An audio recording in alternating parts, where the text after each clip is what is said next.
President Trump is out with a three-part plan to reopen the U.S. economy. While there is no particular date in mind, the plan will begin when there is a downward trend of COVID-like systems and documented cases over the course of 14 days. Yahoo Finance senior columnist Rick Newman joins us now with the details.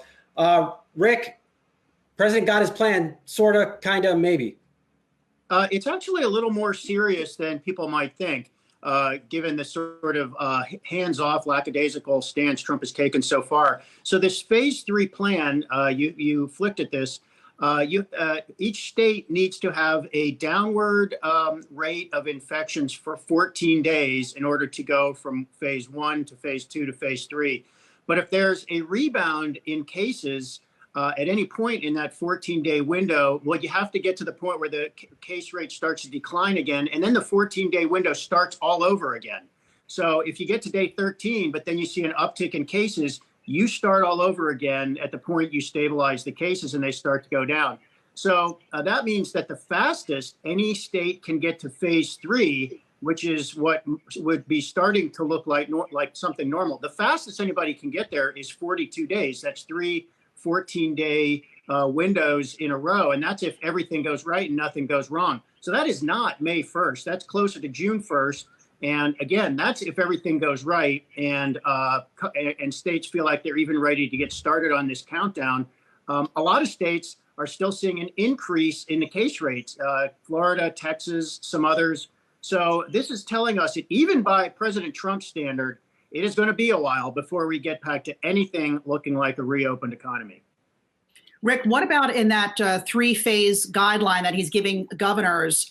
What did the president have to say about testing? Because we keep hearing time and time again that we can't really get back up and running until we've had adequate testing. And it's been woefully, it's been a woeful situation right now. So what is he saying about testing, and where are we in this country with that? This is the biggest hole in the plan, for sure. Everybody following the problem by now knows we need a massive scale up in testing. So the plan has vague guidelines for testing, but it doesn't say how much testing we actually need to be doing or set actual targets for testing. If you talk to epidemiologists, they will tell you that there are numerical guidelines you can put in place, such as the rate of infection from each infected person has to be 1 or lower. And right now it's much higher than that. One person who has the virus can infect far more than one single person, which is why we're getting the exponential spread. So there's no guideline such as that in there. There is one very interesting element to this plan, though, which is the mention of employers. So there's the suggestion that employers need to be doing some testing before they let people back to work. Jeff Bezos is talking about this, and Amazon is ramping up its own testing capability. But there's a problem here, because this suggests that if this is the federal guideline, then employers that don't get the testing right, they could face liability if they let people come back to work and something goes wrong. So any people who get sick could say, look, the federal government said it's the employer's job, the company's job, to test us, take everybody's temperature, and make sure we're okay to come back to work. I got sick, so it's the company's problem. And this also puts companies in competition with the states for purchasing these tests, which, as we know, are scarce right now. So that is a hole in the plan, and we're going to hear a lot more about that. Yeah, I see Adam Shapiro in the Google Hangout. Adam, I understand you spoke with Senator Ted Cruz. What did he have to say about opening the U.S. economy? Bottom line for Cruz is that it's something that has to happen, but he wants there to be massive testing in place as the state governors decide how they will reopen their economies. Here's what he said. No one in their right mind would suggest that New Yorkers should go back to work tomorrow. There are other parts of the country where the numbers are not nearly as bad, and I think it makes sense to implement plans to protect the most vulnerable populations, to protect people, the very elderly, those with serious health conditions. Those have been the populations that have demonstrated the greatest vulnerability to this virus.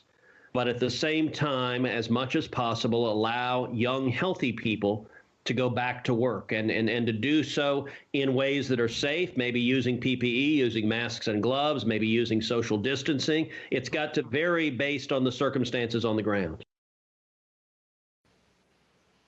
And Cruz talks about the need for testing to have four priorities. There's testing to be more widespread, readily available, more accurate. He also talks about more PPE for first responders and medical folk. Brian?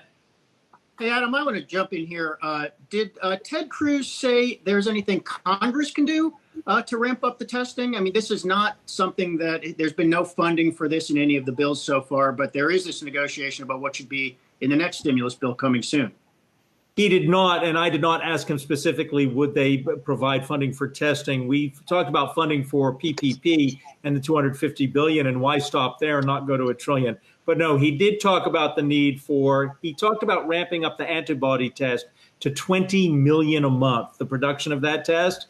And I asked him, how do you do that in a country of 330 million people? How do you get people back to work? That's still several months, even in a best case scenario of 20 million of those tests every month.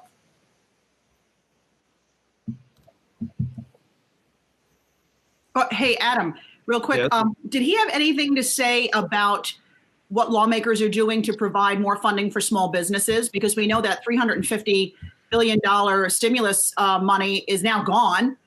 So I don't know if you had a chance to talk to him about it, but did you? Yep. Oh, yes. He blamed the Democrats. He blamed Nancy Pelosi and Chuck Schumer for holding it up. I challenged him on that. And I said, well, one of the things they want is transparency. For instance, his first allocation of $349 billion, we don't know who actually got the money. There's no way to find out if small business owner A in whatever city actually got or how much they got. So I asked, would you be willing to put that in future legislation? It's one of the things the Democrats want is accountability as to who actually got funds. He said he would, but nobody's introduced that into the bill as of yet. All right, good chat, everyone. Appreciate the time here. Adam Shapiro, Rick Newman, thanks so much. Hey investors, Zach Guzman here. Are you interested in learning more about the markets and getting the latest financial news? Well, then click right here to subscribe to our Yahoo Finance YouTube channel.